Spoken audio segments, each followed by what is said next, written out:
Hello, this is Ron Paul with your weekly update for June 7th. This past week, several emerging and ongoing crises took attention away from the ongoing sovereign debt problems in Greece. The bailouts are merely kicking the can down the road and making things worse for tax-paying citizens here and abroad. Greece is unfortunately not unique in its irresponsible spending habits.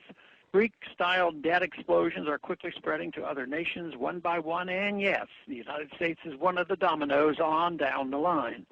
Time and again, it has been proven that the Keynesian system of big government and fiat paper money are abject failures in the long run. However, the nature of government is to ignore reality when there is an avenue that allows growth in power and control.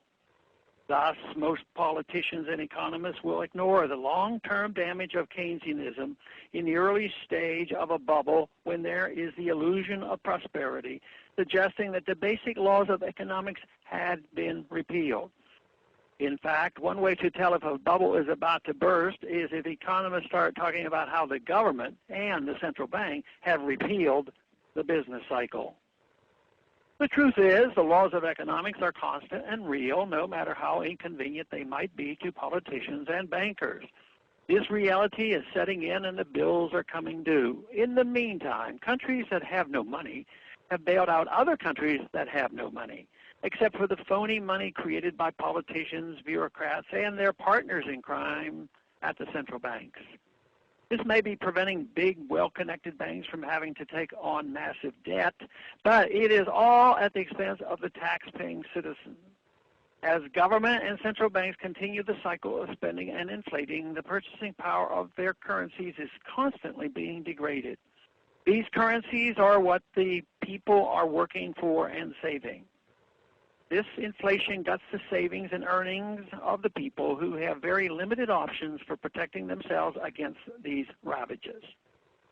One option is to convert their fiat currency into something out of reach of central banks and government spending, such as gold or silver. It is fairly typical in the midst of economic crises like these for gold to come under attack by Keynesian economists and their amen corner in the media.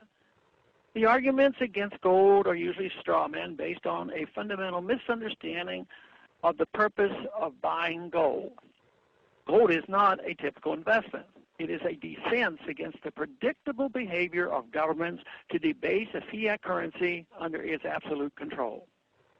The people who run the printing presses have trouble shutting them off. In order to limit one's exposure to this reckless behavior, it is wise to exchange unsound assets for sound ones. As the foundation of their power, their fiat currency, is rejected or avoided, government power is compromised. Fiat currencies trade the people's freedom and security for the government's freedom to squander the wealth of the nation on wasteful pet programs, wars, and corruption. This is why the freedom of the people is so intertwined with a sound monetary unit. This is also why the founders liked gold and silver and supporters of big government hate them. Thanks for calling this update. A new update is placed on this number, 888-322-1414, every Monday. The written text can be found on my website, www.house.gov/Paul, under the heading Texas Straight Talk. Thanks for calling.